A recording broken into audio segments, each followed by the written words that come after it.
Today we're gonna talk about Ragnarok.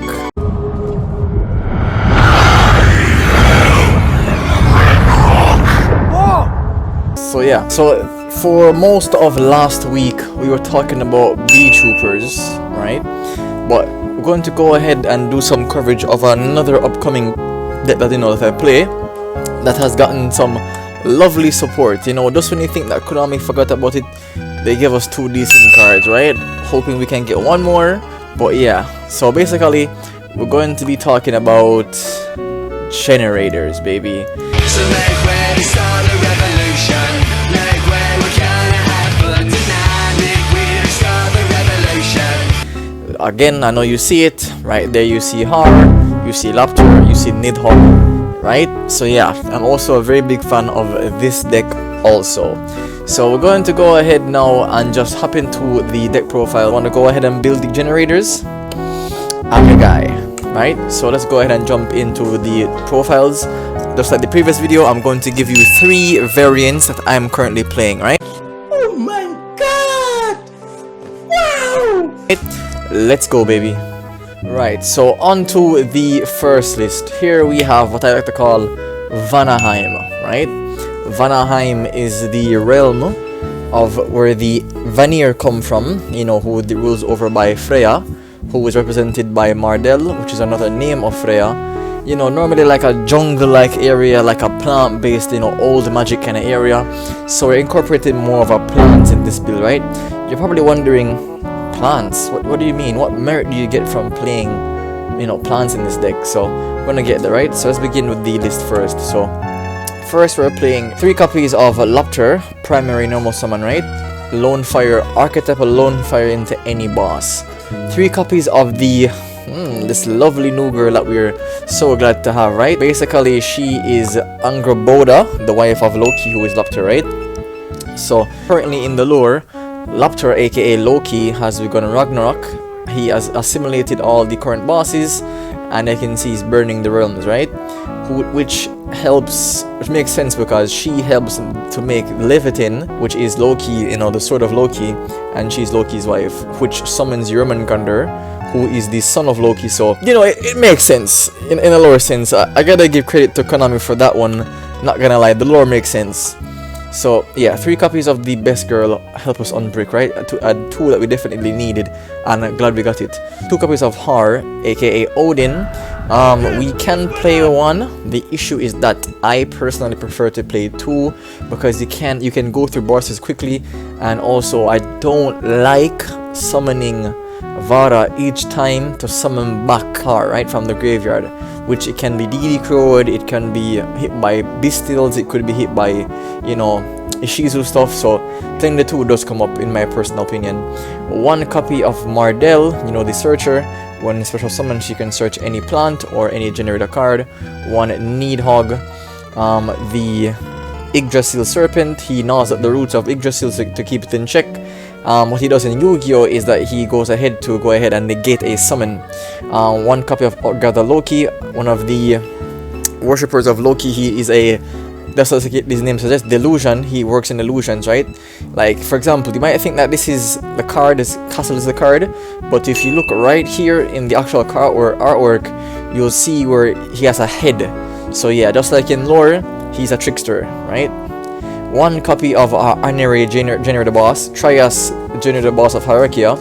You can go ahead and tribute up to 3 fairy monsters, especially summon her from the graveyard, and then you can gain an effect depending upon the amount that you tribute. So for 2, destroy 1 card, non-targeting, and 3, destroy 1 card and draw 2 cards, right? So yeah, comes up in this build because we're playing World Legacy Monstrosity, which special summons 1 from your hand or 2 level 9s from your deck, different from the attribute and the type of the one that you targeted. So basically this card was basically made for this deck, right? 1 copy of our Terraforming, 1 copy of Call by the Grave, 1 copy of Fruit Burial to dump either Vera, either to jump Trias, either to dump any generator you need to tutor into to summon it from the graveyard. And that's it for the utility cards. For going second stuff, we have 3 copies of Droplet, which I don't think would be popular in this format, depending on how popular Kashtira is, right? Because under a rise card, you can't really activate this effect. So yeah, 3 copies of Super Poly. The extra deck in this deck is pretty empty, so you can, you know, just play, you know, I guess you could say 3 Super Polys to help you break boards without having to activate hand traps, which like I said in the previous Bleach video, I'm not really going to be fond of activating hand traps with a card like Triple Tactics Tasking running around, right? The only honorary hand trap we play is 3 copies of Imperm, which doesn't trigger talents or tasking, right? So then on to our Son of Lan engine, 2 copies of Sunseed and the card to special summon it, which we rather see because we want to normal summon Lopter, right? 3 copies of the field spell, of course, which is the Generaider deck. Without what is the Generators, or you know, the Aesir and the Vanir, without the world they come from, which is, you know, Yggdrasil, which the stage is based upon. Then 3 copies of Prosperity for consistency, 1 copy of Quest, and 1 copy of Boss Fight, right? To help us unbrick our bosses that we don't really want in hand. I'm hoping that one day we can get a better like spell and trap, or maybe a mini VFD, right? A mini VFD would be very, very nice. With that being said, we're going to go into the extra deck, right? Don't forget the one sewing, of course. Notice I'm not playing any twin, not really is needed for this build. So for the extra deck, our Super Poly targets, we have 1 Garura, 1 Dragostepelia, of course. For our Xyz, we have 1 Zeus, 1 Infinite Earth Slicer, 2 Yermangander, 2 cards to summon it, which would be the non-targeting, non-destructive suck of Leviathan to go ahead and tribute himself and then detach from the grave or field. Monsters are cards on the field in general to the number of materials it had. So let's say someone had 5 materials, you can absorb 5 cards into Yermangander, right? And this drops each monster on the field that your opponent controls by a stack, and Yermangander gains a stack for each material under it. 1 copy of Entablathnir help you to out problematic cards that, you know, you don't want to go ahead and destroy, or they can't target them. This just banishes non-targeting, right? 1 copy of Hyperiton. This locks us into plants from the extra deck. So if it's a case where we can't go into Leviathan this turn, we go into Hyperiton instead for a additional negate, right? 1 copy of Jasmine to summon our Mardell. 1 copy of Benji to go ahead and bounce a card. 1 copy of Dryas, 1 Melius, and 1 healer. So that is it for the Vanaheim, as I said, right, to go ahead and encompass the whole plant theme. So we're going to go ahead and move on to the next one. Right, so I almost forgot to go ahead and put in the honorable mentions portion of the video. Tickable, right, TC Boo. The thing with Generaider is that they're all the different types and attributes. Only the tokens and Leviathan are fairy. So what you could do is that you could use like TC Boo as a last ditch effort to stop your opponent from playing the game. Then on your turn you could just remove it like with like Utgard or anything you see fit, right?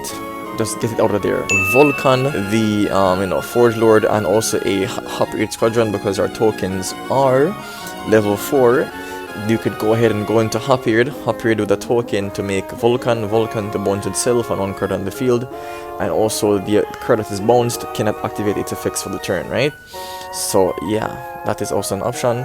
We also have Wonder XYCs.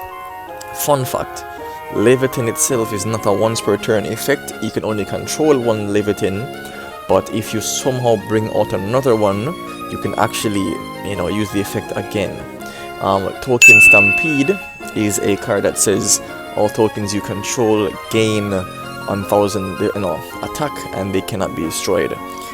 So this period with the Lopter makes them 3/5, and also Leviathan dropping them by a stack technically makes them 4/5. So like 4500 tokens that cannot be destroyed by by this battle. Fist of the Honorable Tenny, right? So basically this card, I side it because it's like a solemn judgment to help you go up against like board breakers, right? So as long as you control tokens, which you're going to be having a lot of the time, you can just negate anything non-once per turn, soft negate, so you won't trigger like tier element cards and so on and so forth, right?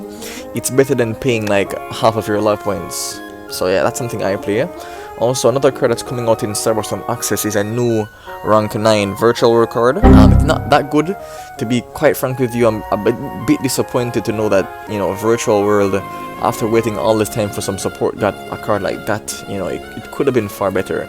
I think what holds that card back is that it targets on the field, right? I think that's the really issue. It only negates monsters and it targets on the field. It could have just been a straight up negate and, you know, stopped it right there like easily, but I don't know why they gatekept the card like that. So yeah. For decks that are also playing like the Diviner Trias, you can also go ahead and play a copy of Baron and also one level 1 Fairy Tuner, right? Because Diviner can dump her, tribute Diviner, special summon a level 1 tuner, and then go up into a copy of Baron. That's also an option. That's it for the honorable mentions. Moving onward. And onto the next list. For this one, we have pure 9 realms, right? Just pure Generaider with more hand traps. The thing about Generaider is it's a very versatile deck. It's splashable really in anything, I guess, because it really tutors on a fuel spell, so you can literally play it in anything if you're ready to play the bricks. But beginning here with our hand traps, we have 3 Ash, 3 Imperm, and 2 Bell, and Droplets as our going second card once more. This can be tutored out of for Dark Ruler No More if you see fit. For our normal summons, you have 2 Lone Fire Blossom, which, you know, goes into Mardell, 2 copies of, Diviner, which can dump a copy of either Trias or dump a copy of Vara, right? Which can go ahead and discard a Generator from your hand to special summon herself to go ahead and begin your plays. And 3 copies of the Archetypal Lone Fire, which is Lupter, 2 copies of Har, 1 copy of, Utgarda, and 1 copy of Nidhogg. Most persons also cut down on bosses, meaning that they don't really play this and they cut 1 Har. But again, it's just a case where I prefer to play more bosses. It's my personal opinion upon the deck. I mean, I've only been playing it since release and won like several locals with it, right? So yeah, 3 copies of the boss stage, of course, 3 copies of Prosperity, 1 Terraforming, and 1 Call by the Grave. Notice there's no Foolish Burial in this good since we technically play like, we already play it here.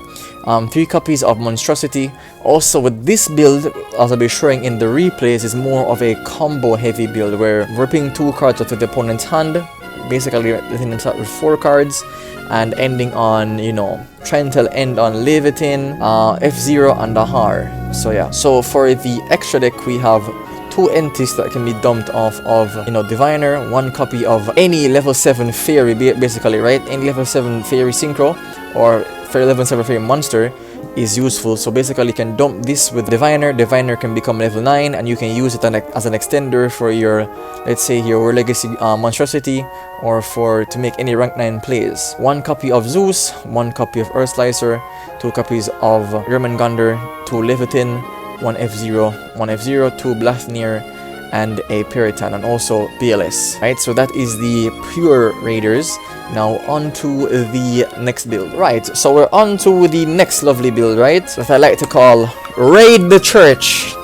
So basically we're going to go ahead and play a Dogmatica package, right? So for the Dogmaticas, we play 2 Ecclesia, 1 Knighted, which is Fleur de Lis, 3 copies of Nadir, back at 3, you love to see it, 1 copy of Maximus, 1 White Relic, and 1 Dogmatica Calamity. So basically this build isn't really so centered around the extra deck. Yes, you could play it, but it's not, because basically what this does is, we'll show shortly, is that it helps you OTK basically. 2 Punishment, of course, one of the best normal traps in the game. For Generators, we play 1 Har in this build because I want to keep it down to 40 cards, right? So 1 Har, 3 copies of Raptor, 1 Mardell, 1 Utgarda, 3 Vara, and no Nidhogg, right? Trying to keep it completely compressed as possible. 3 copies of the Field Spell, and also the 2 1-offs, right? To help unbrick, help go into stage. For a Prosperity, of course, for consistency, our utility cards in Terraforming, Call By, and Foolish Burial.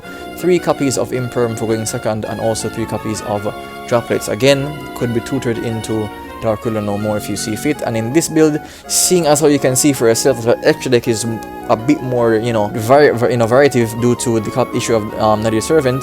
We're also playing 3 Ultimate Slayers.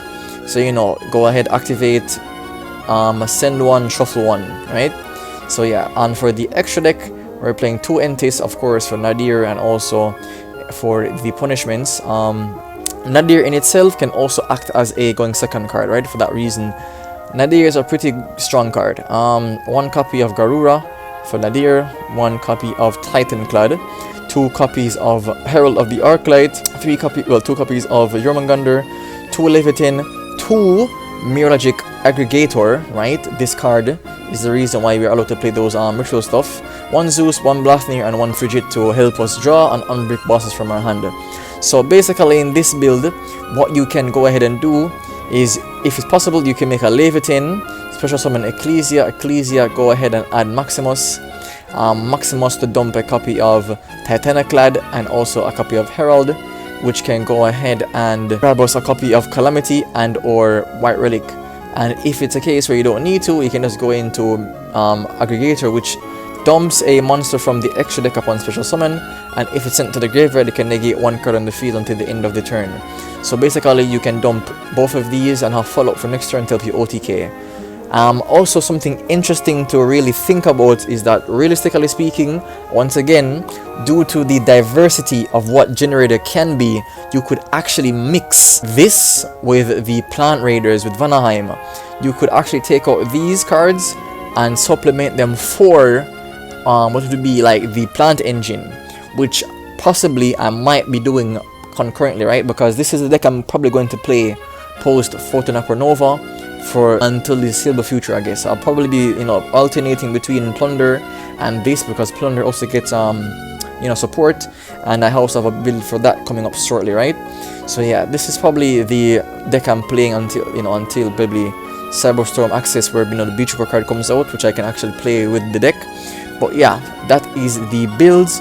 Now we're going to go ahead and jump into the test hands so I can show you what I'm talking about, right? Let's go. So we're going to go ahead and demonstrate the pure variant, right? What the pure variant is able to accomplish.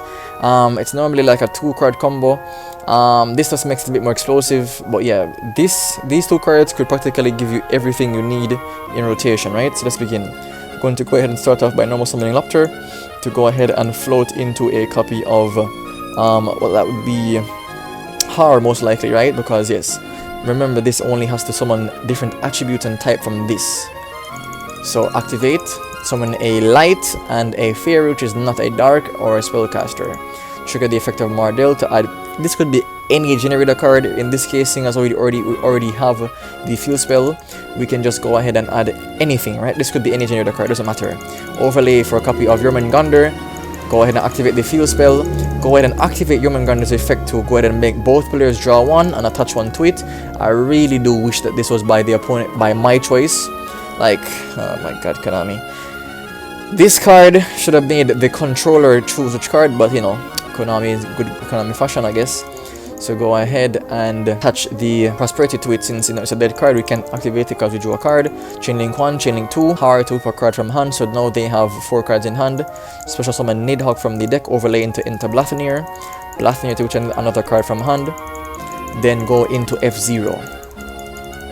Then we're going to activate the effect of Vara to discard 1 and special summon herself, and then special one from graveyard, which will be anything really, and then overlay into Leviathan. So from here we have a non-destructive, non-targeting removal from the graveyard and field up to 2 cards, because 2 cards equipped, right? And also all monsters your opponent controls are losing 1000 attack. A monster negate that cannot be destroyed or cannot be destroyed by battle or card effect, and we have a pop in the graveyard and also an ash in hand. So that's basically what, 5 interruptions and follow up, right? Because you'll see we have follow up shortly. So make 3 tokens. Go ahead and, for example, activate a monster negate and take. Oh, so this also takes the monster negate. So, like if they activate a Kick Callus on the field, you can just take it, I guess. So they can't do anything with it, I guess, and use it for link material next turn. Go into Jormungandr, attach to it from your opponent's field or graveyard, and then activate Heart, tribute itself to negate something. Try it in graveyard to special summon and pop. Activate Ash. And when this card is summoned from the hand or field or graveyard by its effect, banishment leaves the field. To circumvent this and infinitely loop it, you can activate Gandr's effect to draw a card, which in this case could be another interruption, which is a Bell, and overlay it into the Trias to keep it safe, which we have Bell here as another interruption, and then draw for turn. We draw for turn a copy of Garda, which can trigger used as fodder for the Veran graveyard to help you go for game, right? And also, let's say if it's a case where we activated Prosperity, instead of being able to go directly into our plays, instead of summoning Jormungandr, you could just summon like, you know, Sacred Tree Beast Hyperiton instead for a negate. So yeah, it's either Gandr for the hand rip, but if you cannot use the hand rip, you can go into Periton for a negate. So that is the pure variant, you know, something the pure variant is trying to do. On now to the next build, right? Let's go. Right, so now on to the Plant Raiders. We have no Generaider cards in hand except for the field spell, and I mean, this and this alone by itself would be crazy, but yeah. So the thing about I is that it's a 1-card Benji, 1-card field spell, or whatever you may need in that specific scenario. So even if we didn't have this, this gives us access to the Generaider engine, right? So activate the Unexpected Die to go into Sunseed. Going to go ahead and link off into the, you know, best for the trees. I am the Lorax and I speak for the trees. So we're going to go ahead and activate this good effect to search a copy of Sowing. Sowing will get the effect to go ahead and special summon another one from deck, burn us, and then trigger the effect of the Dryas, right? It's also one from the extra deck. So we get that, go ahead and get a 300. Basically we only use it as link material, right? So we get a 300, go into Jasmine. Jasmine's effect to add a plant in, you know, from the deck to the hand isn't really something that comes up in this build, so it's going to use the effect to tribute. Get a copy of Mardell effect to go ahead and add anything we want. In this case, we can just add either a Lupter for follow-up and so on, right? And from here, we could activate the World Legacy Monstrosity, which could go ahead and basically go into anything that we need. But seeing as how, you know, we could go into Periton, but seeing as how we didn't really like do anything with that Generator stuff off the bat, and we didn't have access to like a Hela or whatever we needed, because this plant locks us, we can just only go into plant stuff. So, or we can save for next turn. So go ahead and go into our Benji by going into this will special summon back a copy of Sunseed, and then over and go into Benji directly. Then normal summon a copy of that to go into a copy of Har. So again, once here we could just do something, right? We could just make a Hyperiton, like I said, by using 2 from the deck to have another negate, or we can just save it for our next turn. So set, go ahead and special summon Nidhogg, and basically from here we could just activate this to go into anything, really, like literally just go into anything. Right, so yeah, just go into that, and then just go through all our Generator plays. And from there, we're just Gucci, right? So yeah, that is the plant engine. So now on to the next one. Let's go. So this is the raiding of the church, right? So here we have Prosperity, Vara, Nadir, Ultimate Slayer, and Lapter. We're going to go ahead and begin by activating a copy of Prosperity. Basically, we have everything we need. If we find like interruption or basically any more of the Damataka engine, it could be a bit more flexible, right? So banish 6, adding the field spell to give us more breathing room, I guess. Before we're locking ourselves into the extra deck by the effect of Nadir, we're going to go ahead and use our engine here to go into Leviathan, right?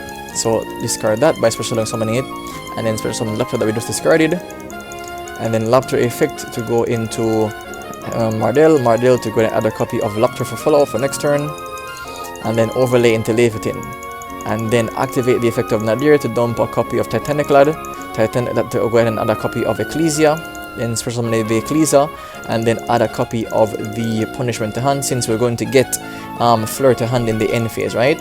So set, activate, pass. Activate the effect of Titaniclad to add a release to hand, right? So here, so Omni Negate, Absorb, another Negate, Double Destruction, and Follow Up. And also something to consider is that Har can tribute Generator cards or spellcasters, which, you know, these both are. Go ahead and activate Jormungandr. Go ahead and activate Punishment. Activate Gandr's effect to draw a card. We don't need that, so we can also attach it to it. And then from there, we can just attempt to go for the game. So this is a lot simpler deck than, you know, B Troopers were like full of all these combos and all that, right? This is more of like a mid-range deck. So yeah, that is, you know, the 9 realms in a nutshell. So, you know, as in good fashion, I'm going to go ahead and probably within the week display some actual replays of the deck versus actual meta decks just to go ahead and show you what the deck is capable of, right? What the 9 realms can accomplish. Ragnarok has begun, gentlemen. See you there. With that being said, I want to say keep safe, Rogueman out, be good people. You know I love you. Cut.